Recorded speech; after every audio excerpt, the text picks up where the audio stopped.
তুমি যদি জীবন যুদ্ধে জিততে চাও তাহলে ভাই শর্টকাট নেওয়াটা বন্ধ করো। যারা সাকসেসফুল তারা কিন্তু কোনোদিন শর্টকাটে জীবন পার করেনি, তারা শর্টকাটে সাকসেসফুল হয়নি বা একদিনে সাকসেসফুল হয়নি। যারা সাকসেসফুল হয়েছে কনসিস্টেন্ট এফোর্ট দিয়ে সাকসেসফুল হয়েছে। প্রত্যেক দিন একই কাজ করতে হবে, বোর লাগলেও করতে হবে, ভালো না লাগলেও করতে হবে, বৃষ্টি পড়লেও করতে হবে, করতে হবে। আজকে চ্যাপ্টার ক্লাস 12 এর third semester issue of debenture. দারুণ জিনিস, পুরো মাখন। কেন মাখন? আমরা একটা ছোট দোকানকে বা একটা ছোট শপকে মাখন কোম্পানিতে কি করে কনভার্ট করব। মানে মাখন একটা শপ ছিল, দোকান, সেই দোকানকে আমি একটা বড় কোম্পানিতে কিভাবে ট্রান্সফার করব বা কিভাবে কনভার্ট করব। প্রথমে আমার সব থেকে বড় ব্যাপার, যেটা এই পৃথিবীতে সব থেকে গুরুত্বপূর্ণ বিষয় যেটা, সেটা হচ্ছে অর্থ।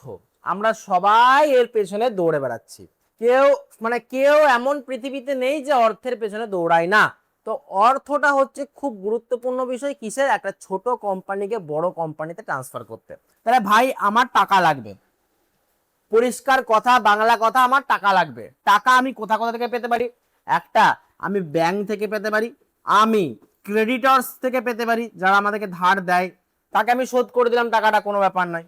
আমরা লোন নিতে পারি, আমরা কোনো ফিনান্সিয়াল ইনস্টিটিউশনের কাছ থেকে টাকা নিতে পারি। ফিনান্সিয়াল ইনস্টিটিউশন মানে ওই তোমার মুথুট ফাইন্যান্স, ফাইন্যান্স কোম্পানিগুলো, just like bank, but they are not the bank. Financial institution ব্যাংকের মতো কাজ করে, কিন্তু ব্যাংক নয়, ফাইন্যান্সিং কোম্পানি যেগুলো থাকে, Muthoot finance, Bajaj finance, that are the things of financial institution. তো আমরা এই চারটে কাজ থেকে টাকা নিতে পারি। কিন্তু ভাই চারটেই যখন আমাকে রিজেক্ট করে দেবে, নেই ভাই হামারে পাস পয়সা নেই, যখন বলে দেবে যে আমার কাছে ভাই পয়সা পত্র নেই, আমরা দিতে পারবো না, তোমার ওই ছোট দোকানকে ধার দিতে পারবো না, আমি তোমার স্বপ্নকে বিশ্বাস করি কিন্তু আমি পারবো না তোমাদেরকে ধার দিতে, তখন এই ছোট দোকানদার বা ছোট কোম্পানি নর্মাল পাবলিকদের কাছে টাকা ধার চাইবে। কাদের কাছে ধার চাইবে? নর্মাল পাবলিকদের কাছে টাকা ধার চাইবে। এবারে পাবলিক তো আর বোকা নয় যে এমনি টাকা ধার দিয়ে দেবে। পাবলিক বলবে যে ভাই আমি তোমাকে টাকা দেবো, কিন্তু তার পরিবর্তে আমাকে তুমি কি দেবে? তার পরিবর্তে এই ছোট দোকানদার এই বাচ্চা ছেলেগুলোকে টাকা দেবে, তার সঙ্গে ইন্টারেস্টও দেবে। কি দেবে? টাকা প্লাস ইন্টারেস্ট। তাহলে আগে এই বাচ্চা ছেলেগুলোর কাছ থেকে টাকা ধার চাইছে কে? এই ছোট দোকানদার।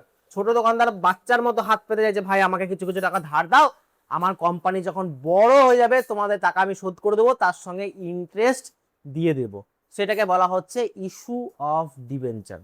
দারুণ জিনিস, ইস্যু অফ ডিবেঞ্চার। মাখন করতে হবে, একদম সুন্দরভাবে সাজাতে হবে গল্পটাকে। গল্পটা কি? আমি এই বাচ্চা ছেলেদের কাছ থেকে টাকা ধার নিলাম, বাচ্চারা যখন বড় হলো বা আমার দোকান যখন বড় হলো, তখন আমি কিন্তু টাকা শোধ করে দিলাম অ্যালং উইথ ইন্টারেস্ট। এটাকে বলা হয় ডিবেঞ্চার। তাহলে প্রথমত ডিবেঞ্চার আমাদের কি? এটা এমসিকিউর জন্য প্রথম ইম্পর্টেন্ট জিনিস। ডিবেঞ্চার আমাদের জন্য লোন। লোন মানে দেনা, ওয়ান টাইপ অফ লোন। এবার যদি বলা হয় এটা কি শর্ট টার্ম লোন না লং টার্ম লোন, এটা মনে রাখবে লং টার্ম লাইবিলিটি, লং টার্মের জন্য দেনা। এবারে আমরা একটা জিনিস বুঝবো, আমরা যদি কাউকে টাকা ধার দিই, ধরো আমি কাউকে যদি টাকা ধার দিলাম 100 টাকা, তাহলে ভাই আমি ওর কাছে কি এক্সপেক্ট করব? আমি ওর কাছে এক্সপেক্ট করব এইটাই যে ভাই তুমি আমাকে হয় আমার 100 টাকাটাই ফেরত দাও, আর নাহলে ভাই আমাকে 110 টাকা দাও, 10 টাকা সুদ দাও, কারণ আমি তোমাকে অসময় ধার দিয়েছি, তুমি আমাকে 110 টাকা দাও, নাহলে 100 টাকা দাও। আমি কি কখনোই চাইবো যে আমি 100 টাকা ধার দিয়েছিলাম নিয়ে আমি চাইবো 90 টাকা? কখনোই নয় ভাই, কখনোই নয়। এই পৃথিবীতে এরকম মানুষ খুব কম থাকে যে বেশি টাকা ধার দিয়ে কম টাকা চাওয়া, থাকে না। তো ব্যাপার স্যার এটা কি? ব্যাপারটা হচ্ছে যে আমি কম টাকা চাইতে পারবো না। কারণ আমি কম টাকা চাইবো কারণ আমি বেশি টাকা ধার দিয়ে রেখেছি, আমি কম টাকা চাইবো? সম্ভব নয়। তার মানে আমি যখন ধার দিয়েছিলাম তখন আমি 100 টাকা দিয়েছিলাম, ফেরত নেওয়ার সময় আমি ইদার 100 টাকা নেবো বা 110 টাকা নেবো। এই যে আমি 100 টাকা ধার দিয়েছিলাম, এটা আমি এক্সাম্পল দিচ্ছি। পার কতটা শব্দ হলো, ধরো 100 টাকা একটা সিনেমার টিকিটের দাম, সেই সিনেমাটা দারুণ চলছে, একদম ফাটাফাটি চলছে, পুষ্পা 2, আলফা, যেটাই বলে না কেন চলছে একদম, তাহলে ওই সিনেমার দামের টিকিট বেড়ে যাবে 150 টাকা হয়ে যাবে। আর ধরো সিনেমাটা ফ্লপ খেয়ে গেল, তাহলে ওই সিনেমার টিকিট দাম হয়ে যাবে 80 টাকা। আর ধরো সিনেমাটা চলছে না ভালো না খারাপ, মোটামুটি, তার মানে ওই সিনেমার প্রাইস 100 টাকায় থাকবে। যদি 100 টাকায় থাকে সেটাকে বলা হয় পার। পার মানে যে ভ্যালুটা আছে সেটাই, না ইনক্রিজ হয়েছে না কমেছে না বেড়েছে। তাহলে যে জিনিসটা আছে সেই জিনিসটা 100। এবারে পার টু পার মানে 100 আমি দিয়েছিলাম ধার, আমি যখন ফেরত দেবো বা রিডিম করব, কোম্পানি যখন রিডিম করবে, যে বড় কোম্পানিটা যখন টাকা ফেরত দেবে ছোট ছোট পাবলিকদেরকে, তখন ও আইদার 10 টাকা দিতে পারে, 100 টাকা দিতে পারে, বা 110 টাকা বা 120 টাকা দিতে পারে। কারণ ভাই অসময়ে টাকা পেয়েছিল, ওকে ভাই 100 টাকাটাই ফেরত দেবে পাবলিক গুলোকে, নাহলে 120 টাকা ফেরত দেবে। রিডিম মানে ফেরত দেওয়া, আর ইস্যু মানে ওই ছেলেগুলো বা ওই বাচ্চাগুলো বা ওই পাবলিক গুলো, ওই মাখন কত ধার দিয়েছে, মোনা কত ধার দিয়েছে, মিন্টু কত ধার দিয়েছে, ওগুলো হচ্ছে ধার দেওয়া লোক। এবার প্রিমিয়াম, আমি ওই কোম্পানিটা খুব ভালো কোম্পানি, টাটার মতো কোম্পানি, আমি ইচ্ছা করে 105 টাকা ধার দিয়ে রেখেছি।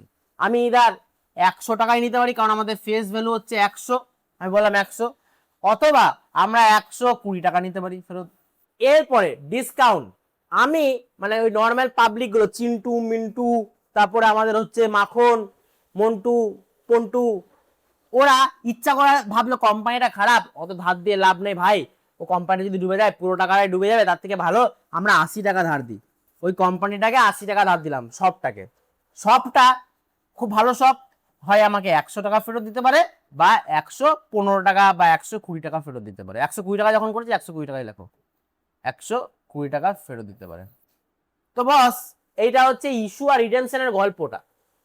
পার পার পার থেকে প্রিমিয়াম, প্রিমিয়াম থেকে পার, প্রিমিয়াম থেকে প্রিমিয়াম, ডিসকাউন্ট থেকে পার, ডিসকাউন্ট থেকে প্রিমিয়াম। এবার আমরা এই কটা মানে 6টা জার্নাল এন্ট্রি আমরা খাতার মধ্যে নোট করানো করবো।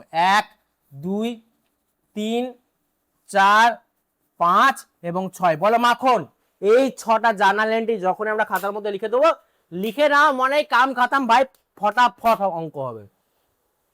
এবার দেখো আমরা শিখবো, ওই যে আমরা দেখলাম যে 6টা এন্ট্রি, জার্নাল এন্ট্রি, সেই 6টা জার্নাল এন্ট্রি শিখবো। ইস্যু অ্যাট পার, রিপেবল বা রিডিমেবল অ্যাট পার, এইটার জার্নাল এন্ট্রি হয় bank account debit to percentage debenture. এখানে 12% ডিবেঞ্চার হতে পারে, 13% হতে পারে, যা খুশি হতে পারে, ওটা কোনো ম্যাটার করে না, শুধু ওটা নাম। 12% 13% এখানে শুধুমাত্র তার নাম, কোনো কাম নেই। তাহলে bank account debit to percentage debenture, এইটা হচ্ছে কমন এন্ট্রি। এবারে কখন এটা issue at par, repayable at par. এবার যদি ইস্যু অ্যাট প্রিমিয়াম আর রিপেবল অ্যাট পার দেয়, তাহলে কি হবে দাদা? দেখো তাহলে যে জিনিসটা হবে সেটা bank account debit to percentage, দেখো এখানেও কমন একই জিনিস লেখা আছে। যদি ইস্যুতে প্রিমিয়াম থাকে, কিসে প্রিমিয়াম থাকে? ইস্যুতে, তাহলে টু সিকিউরিটি প্রিমিয়াম হবে। ইস্যুতে প্রিমিয়াম হলে টু সিকিউরিটিজ প্রিমিয়াম। আর রিপেবল কিসে বলেছে? পারে। বুঝে গেছি, লিখে নাও একদম 60 খাতার মধ্যে লিখবেন। Issue at discount, repayable at par. Discount দেখো bank account debit to percentage debenture, এটা কমন এন্ট্রি। দেখো আমি উপরে তাই লিখেছি, এইখানেও প্রিমিয়ামে তাই লিখেছি, bank account debit to percentage, এখানেও দেখো তাই, bank account debit to percentage debenture. But এইখানে একটা জিনিস ঢুকে গেছে, সেটা হচ্ছে কি না, discount on issue of debenture, এটা হবে ডেবিটে। কেন? ইস্যুতে কি আছে? ডিসকাউন্ট, ইস্যুতে ডিসকাউন্ট। চলো এই তিনটে লিখে নিয়েছো। এবার দেখো issue at par, repayable at premium. Issue at par, repayable at premium, আমি বারবার করে বলছিলাম যে ইস্যুতে যদি প্রিমিয়াম থাকে তাহলে সিকিউরিটি প্রিমিয়াম হয়। আচ্ছা, রিডেমশনে যদি প্রিমিয়াম থাকে বা রিপেবলে যদি প্রিমিয়াম থাকে, তাহলে জয়গুরু করে প্রিমিয়াম অন রিডেমশন হবে। ক্রেডিটেই হবে কিন্তু প্রিমিয়াম অন রিডেমশন হবে। আগের বারে সিকিউরিটি প্রিমিয়াম কখন হচ্ছিল? যখন ইস্যুতে প্রিমিয়াম ছিল। আর এখন কি আছে? রিপেবলে প্রিমিয়াম আছে, তার মানে প্রিমিয়াম অন রিডেমশন হবে। এবার প্রিমিয়াম অন রিডেমশন যখনই হবে, এইটা ধরো ব্রাদার, তাহলে এর ভাই, যখনই প্রিমিয়াম অন রিডেমশন হবে তখনই loss on issue of debenture হবেই হবে। তার মানে এটা ভাই বোন, ভাই এরা একসঙ্গে থাকে সবসময়, জুড়ুয়া, একসঙ্গে জন্মেছে। প্রিমিয়াম অন রিডেমশন যখনই হবে তখনই loss on issue of debenture হবে। কোথায় হবে? ডেবিটে। একটা বোন একটা ভাই, প্রিমিয়াম অন রিডেমশন ক্রেডিটে হচ্ছে, loss on issue of debenture debit হবে। অ্যামাউন্টটা কি বসবে? সেম। এও যদি 5 টাকা বসে, এও 5 টাকা বসবে। আর দেখো কমন এন্ট্রি কি? Bank account debit to percentage debenture, ব্যাস। এবারে দেখবো issue at premium, repayable at premium. ইস্যুতে প্রিমিয়াম থাকলে কি হয়? ইস্যুতে যদি প্রিমিয়াম থাকে তাহলে সিকিউরিটি প্রিমিয়াম হয়, ভেরি গুড। রিপেবলেও প্রিমিয়াম আছে, তাহলে রিপেবলে যদি premium on redemption of debenture account debit, ক্রেডিটে হবে। সিকিউরিটি প্রিমিয়ামটা ইস্যুদের জন্য প্রিমিয়ামে আছে, রিপেবেলে প্রিমিয়াম আছে, তার মানে রিডেমশন হবে কার, প্রিমিয়াম অন রিডেমশন হবে। এবার প্রিমিয়াম অন রিডেমশন যখনই ব্রো চলে এলো, ব্রো আমাদের ব্রো যখনই চলে এলো তখন সিস চলে আসবে আমাদের সিস্টার। একদম কি হবে, premium on redemption of debenture যেখানে হবে ওর উল্টো দিকে চলে আসবে কি, loss on issue of debenture. Premium on redemption of debenture যখনই আসবে তার উল্টো দিকে আসবে কি, loss on issue of debenture. চলো এবার দেখে নি last, issue at discount redeemable at premium. আচ্ছা রিডেমেবল অ্যাট প্রিমিয়াম যখনই থাকে তখনই কি হয় দাদা, premium on redemption of debenture. আমরা যখনই জানি যে রিডেমশনে যদি প্রিমিয়াম থাকে তাহলে রিডেমশন বা প্রিমিয়াম অন রিডেমশন অফ ডিবেঞ্চারটা ক্রেডিট হলো। ইস্যুতে ডিসকাউন্ট আছে, কিসে ডিসকাউন্ট, ইস্যুতে আমরা 2 নম্বর এন্ট্রিটা দেখবো, সরি 3 নম্বর এন্ট্রিটা। ইস্যুতে যদি ডিসকাউন্ট হয় তাহলে discount on issue of debenture account কি হয়ে যায়, ডেবিট হয়। তাহলে এই অঙ্কটা তো তোমার কি আছে দাদা, ইস্যুতে আছে ডিসকাউন্ট, তাহলে discount on issue of debenture account debit. Bank account debit 2% debenture, এটা তো কমন এন্ট্রি দাদা। এবারে আমি বলেছিলাম যে ভাই প্রিমিয়াম অন রিডেমশন যখনই আসবে তখনই আমাদের ওই বোনটা চলে আসবে, মেরে ছোট্টি বেহেন হচ্ছে কে ভাই, loss on issue of debenture. আর এই ডিসকাউন্টটা কার জন্য, ইস্যুতে ডিসকাউন্ট ছিল বলে discount on issue of debenture. এবারে জার্নালটা বুঝে গেলাম, এবারে এটা তোমরা স্ক্রিনশট নিয়ে নিতে পারো, একদম মাখন করে স্ক্রিনশট নিয়ে নেবে, নিয়ে নাও, কারণ এইখান থেকে আমরা অঙ্ক অনেক কিছু শিখবো। আমি একবার প্রথম থেকে দেখিয়ে দিচ্ছি, স্ক্রিনশট নেবে নিয়ে নাও। এই হচ্ছে ফার্স্ট, নিয়ে নাও স্ক্রিনশট নেবে, নাও, একদম পুরো একদম মাখন হয়ে গেছে। এবার আমরা চেষ্টা করব অঙ্ক করার। এবার আমরা একটা অঙ্ক করার চেষ্টা করব, বলছে 12% ডিবেঞ্চার ইস্যু 100 রিপেবল 100, মানে আমি এটা ধরে নিলাম তোমাদের ফেস ভ্যালু, ফেস ভ্যালু হচ্ছে কত দাদা, ফেস ভ্যালু 100 ধরলাম, আর নর্মাল হচ্ছে 100, ইস্যু 100 রিপেবল 100, মানে পার টু পার 100তে কিনে 100ই দিচ্ছে, শোধ করছে। তাহলে পার টু পারে জার্নালেন্টে কি, issue at par repayable at পারে জার্নালেন্টে কি, এই দেখো এইটা issue at par repayable at পার, তার মানে 100 এখানেও লিখে দেবো, 100 এখানে লিখে দেবো, 100 এখানেও লিখে দেবো, ডেবিট এবং ক্রেডিটে 100 100 হয়ে গেল। এবারে ধরো তোমাকে এখানে দিল, আর এক্সাম্পল বলছি, যে 5000 12% ডিবেঞ্চার বা 5000 ডিবেঞ্চার 12%, এরকম দিল, ধরো এক্সাম্পল দিচ্ছি, 5000 12%, আমি এটা দিচ্ছি 5000 12% ডিবেঞ্চার আছে, সেইটাকে ইস্যু করা হচ্ছে 100তে এবং রিপে করা হচ্ছে 100তে। তাহলে বস কিছুই না, এই 5000কে 100 দিয়ে গুণ করে যেটা হবে সেটা আমরা এই দু জায়গায় ডেবিট এবং ক্রেডিটে লিখে দেবো, 500 ইন্টু 100, তাহলে কত হবে 50,000, 50,000 ডেবিটে 50,000 ক্রেডিটে লিখে দেবো। জাস্ট যদি বলে কতগুলো ডিবেঞ্চার আছে ওইটাকে গুণ করে দেবো, আর কিছু না। এবারে এটা দেখো 12% ডিবেঞ্চার 95 কিনে দিয়েছে, আর রিপে করেছে কোম্পানি কত, 100তে। যখন নিয়েছে কোম্পানি পাবলিকদের কাছে ধার তখন 95 টাকা ধার নিয়েছে, কিন্তু যখন শোধ করছে তখন 100 টাকা। তার মানে issue at discount repayable at পার, এটা কমে নিয়েছে পারে দিচ্ছে, issue at discount repayable at পার। দেখে না কত নম্বর এন্ট্রি, 3 নম্বর। এখানে কি হবে, আমরা সবসময় এই পার্সেন্টেজ ডিবেঞ্চার আমাদের এখন কত পার্সেন্ট আছে, 12%, আগেরটা তো লিখে দাও 12%। এই 12% ডিবেঞ্চার শুধু নাম, এখানে কি লিখবো সবসময়, ফেস ভ্যালু, ফেস ভ্যালু কত ছিল 100, ডিসকাউন্ট কত কত টাকা হয়েছে দাদা, 5 টাকা ডিসকাউন্ট, কেন 95 বাবা দিয়েছিল, ওকে যখন পরিশোধ করছে তখন 100তে পরিশোধ করছে, তাহলে 5 টাকা হচ্ছে কি ডিসকাউন্ট, সুন্দর মাখন একদম ফাটাফাটি। 3 নম্বর 12% ডিবেঞ্চার 105-এ ইস্যু করছে এবং রিপে করছে 100, যখন দিয়েছিল 105 টাকা দিয়েছিল, কিন্তু যখন ফেরত দিচ্ছে কোম্পানি তখন কত ফেরত দিচ্ছে পাবলিক গুলোকে, 100 টাকা। তার মানে ইস্যু অ্যাট প্রিমিয়াম, ইস্যুতে প্রিমিয়াম আছে আর রিপেতে পার আছে, issue at premium repayable at par, issue at premium, এই দেখো ইস্যু অ্যাট প্রিমিয়াম 2 নম্বর এন্ট্রি, আর রিপেবল অ্যাট পার। একটা কথা বারবার করে বলছি, এটা কি হবে 12% ডিবেঞ্চার, আর এই 12% ডিবেঞ্চারে সবসময় ফেস ভ্যালু থাকে, ফেস ভ্যালু মনে কত 100।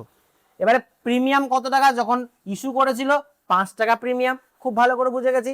তাহলে পরিশোধ করছে কত টাকা, 105 টাকা, পরিশোধ কত করবে বাবা 105 টাকা। রিপেবল কত বলেছে, কি দিচ্ছে দেখে একবার দেখে নি, issue at premium repayable at পার, হয়ে গেল। এবার দেখো 4 নম্বরটা কি দিয়েছে, বলেছে 12% ডিবেঞ্চার ইস্যু অ্যাট 100, মানে পার, ইস্যু অ্যাট পার, কিন্তু repayable at premium, issue at par, repay কিসে করছে, প্রিমিয়ামে। দেখে নাও এবার issue at par repayable at প্রিমিয়ামের কত নম্বর entry, issue at par repayable at premium. এবারে কত বলেছে, 100 আর 105, issue at par repayable at premium, issue at par repayable at premium. 100 হচ্ছে ফেস ভ্যালু, ফেস ভ্যালু সবসময় 12% ডিবেঞ্চারটা ঘরে হবে, আর প্রিমিয়াম কত, 5 টাকা। তাহলে আমি বলেছিলাম যে যা ব্রাদার হবে প্রিমিয়াম অন রিডেমশন, কেন, ইস্যুতে প্রিমিয়াম ছিল না, রিডেমশনে প্রিমিয়াম আছে। দেখো এখানে দেখতে পাবে ভালো করে, রিপেবেলে প্রিমিয়াম আছে, 105 দিচ্ছে, কোম্পানি যখন ফেরত দিচ্ছে তখন 105 দিচ্ছে। তার মানে কোম্পানি 105 দিচ্ছে, মানে কোম্পানি 5 টাকা লস হচ্ছে। সেই কোম্পানি লসটা কোথায় লিখবো, এই দেখো লস অন ইস্যু অফ ডিবেঞ্চারে। আর আলটিমেট ব্যাংকে কত লিখবো, 100। দেখো ডেবিট ক্রেডিট কেমন মিলে যাচ্ছে, 105 105, খুব সুন্দর, অসাধারণ। আবার দেখো এবারে ঘুরে আসি, লাস্ট ইস্যু অ্যাট 95, রিপেবল অ্যাট 105, মানে ইস্যু করেছে ডিসকাউন্টে ভাই, আর রিপেবল করেছে প্রিমিয়ামে। ওরে বাপরে, এটা তো খুব সোজা জিনিস, ইস্যু করেছে ডিসকাউন্টে, রিপেবল করেছে প্রিমিয়ামে। দেখো না কত নম্বর এন্ট্রি হবে, issue at discount, last entry, issue at discount repayable at premium. আমরা সব সময়, আমি বলেছি এই 12% ডিবেঞ্চার যেটাতে আছে সেখানে সবসময় ফেস ভ্যালু, এইটা সমান সমান সবসময় কত হবে, 100। এবারে প্রিমিয়াম অন রিডেমশন মানে কত টাকা বেশি নিচ্ছে, 105, 95 ইস্যু আর 105 রিপেবল। তাহলে এই 105, তার মানে 5 টাকা বেশি দিচ্ছিল ফেরত, তাহলে প্রিমিয়াম অন রিডেমশন হচ্ছে 5 টাকা।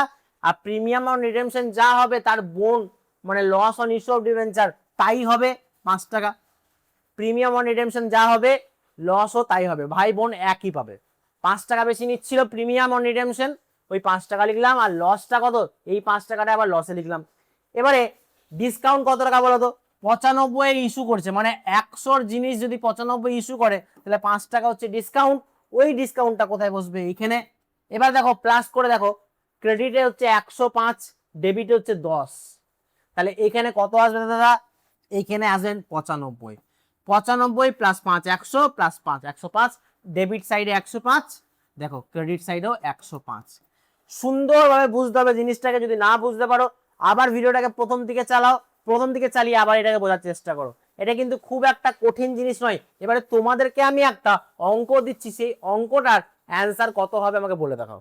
এইটা সলভ করে দেখাও, ইস্যু 12% ডিবেঞ্চার 105 আর রিপে করেছে 115, মানে কি প্রিমিয়াম, ইস্যুতেও প্রিমিয়াম আছে আবার রিপেবেলও প্রিমিয়াম আছে। তাহলে রিপেবেল আর ইস্যুতে যদি প্রিমিয়াম থাকে তাহলে কোন জার্নাল এন্ট্রিটা হবে দাদা, এই যে ইস্যুতেও প্রিমিয়াম রিপেবেলও প্রিমিয়াম।